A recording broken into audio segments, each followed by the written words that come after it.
Hi guys, and welcome back to Reading with Marilyn. My apologies for not posting a vlog on Friday. I'm the kind that likes, honoring my commitments, and it kind of got hectic and a lot is going on. You guys know I'm a student. I have final year projects. I'm a writer. I'm trying to establish a blog series for my author experience on Medium. A lot is going on. I'm a mom. I'm a wife. Somebody's honey. Okay, the last two are not true. I've been single as hell.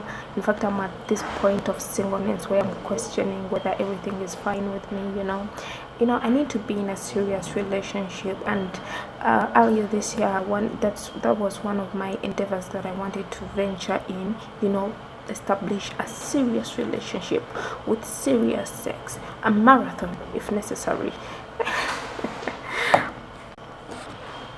But things don't always go according to plan. So maybe I'll save my cute undies for the next guy in town. So guys, nakano kalango, it's an ad that I want to pass on.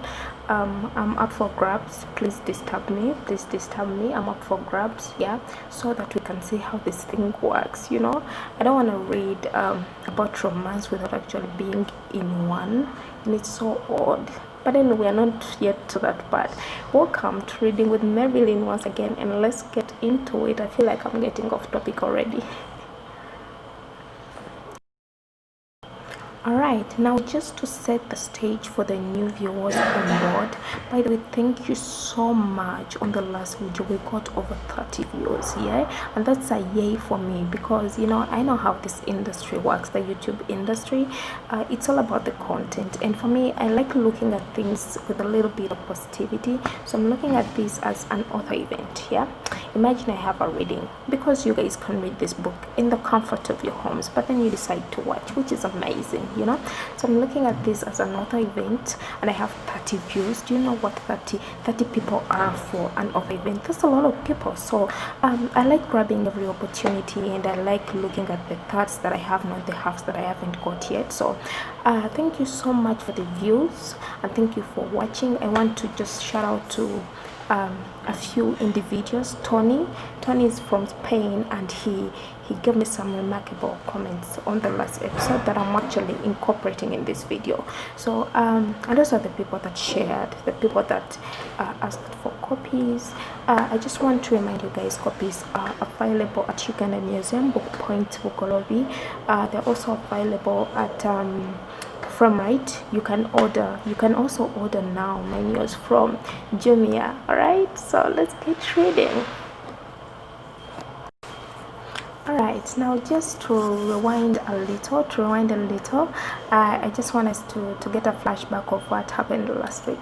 Last week I introduced the character who is the protagonist of the story, basically the main character in the story, Mayson Simba. He is a defense attorney, and he was looking to make a name for himself.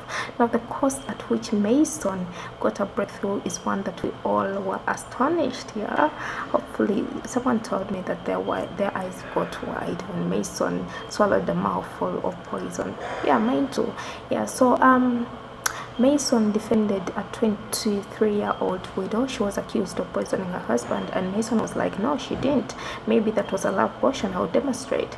And he actually swallowed the poison that the accused was apparently charged of. That was the main evidence, that she administered that poison to her husband, and Mayson swallowed it. So let's find out if Mayson dies. Yeah.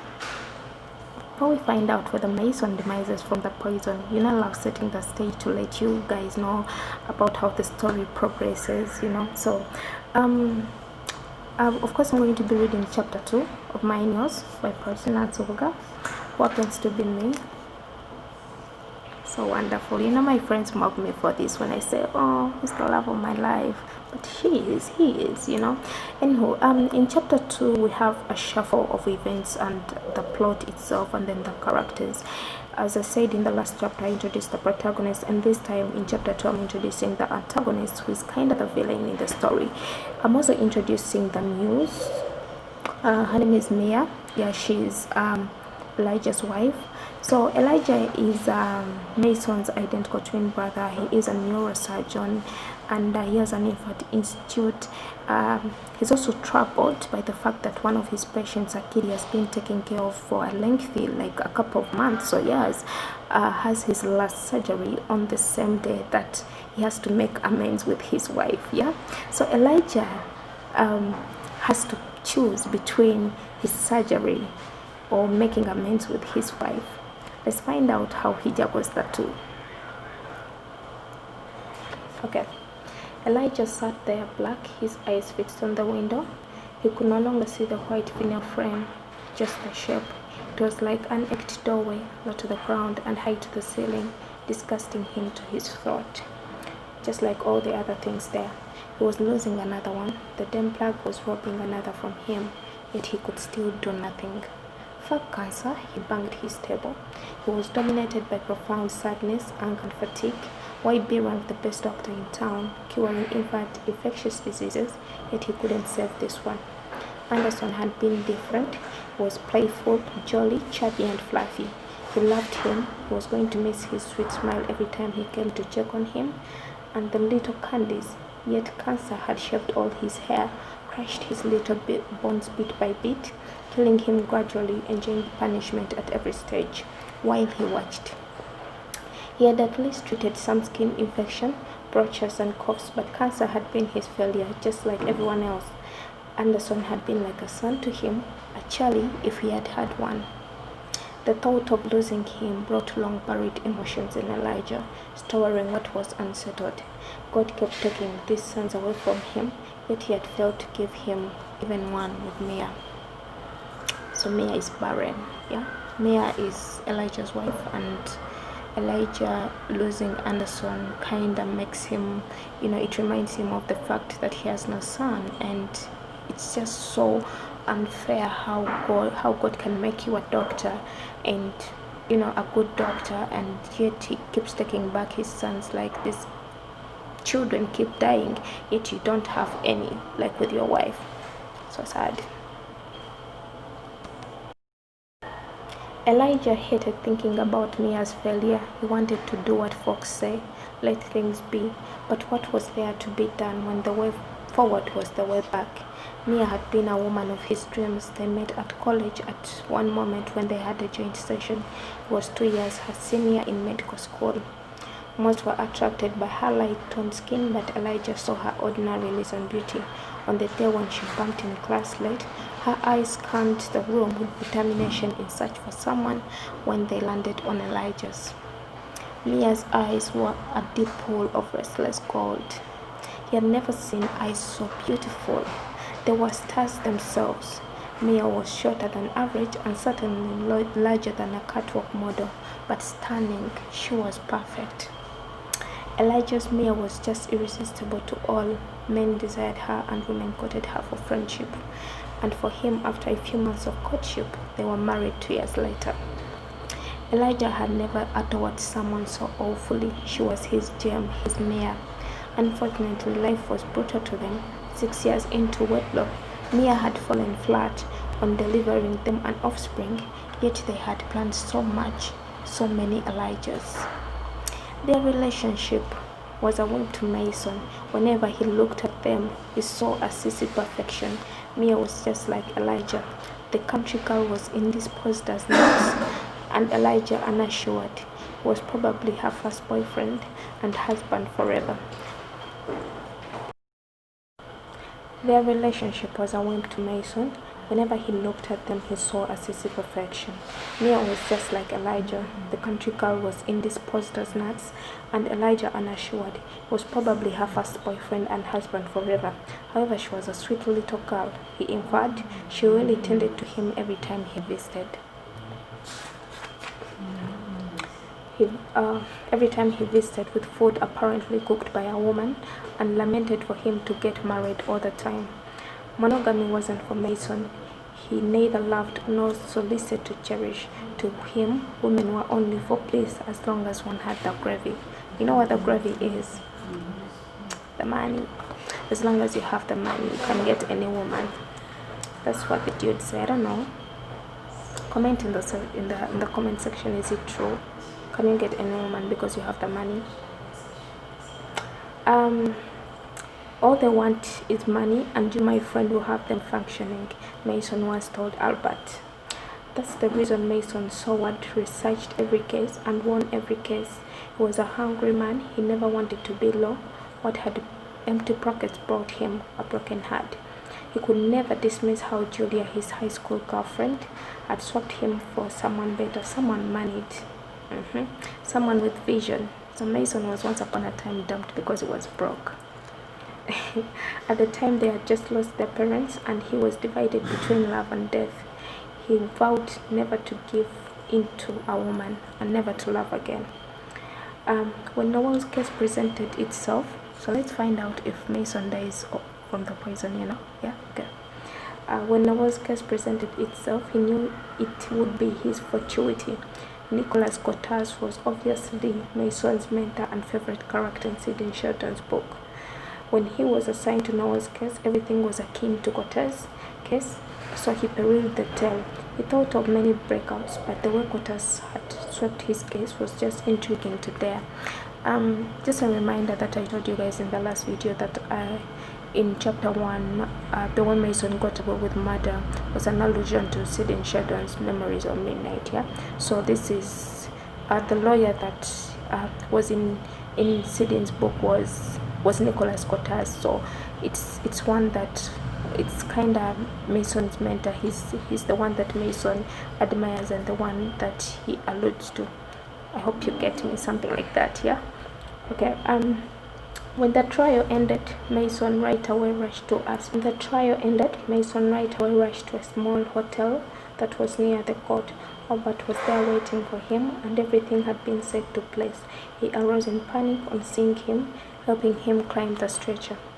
Man, what took you so long? I was starting to worry. We got to do this as soon as possible, Albert said, grabbing his gloves.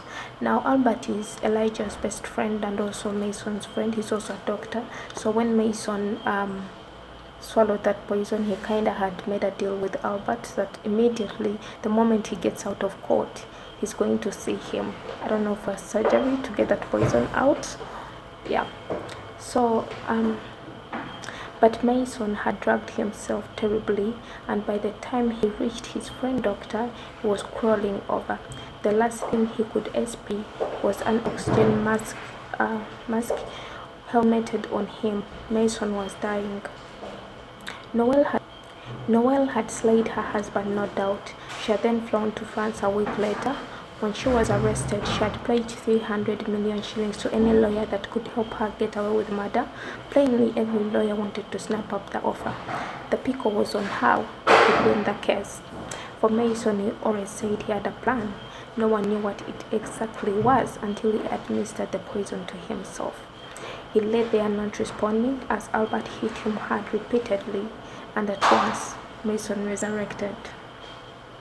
His resurrection changed everything. He was no longer the poverty-stricken lawyer with a corded suits, but a filthy young defense.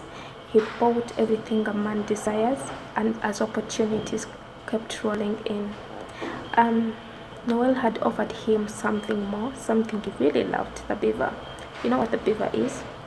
You don't know? Let's find out, okay? But he had declined it, and it hurt him so bad. But if there is anything he really didn't do, was to bank his clients, friends, or any close people. That was major rule. Respect the freaking relationships. Do you bank your friends? Are you sure you don't have a sexual relationship with your friends or your clients? Well, respect the freaking relationships. That's what Mayson is basically telling you. So now that he was meeting Elijah, he rubbed his fresh wound. Okay.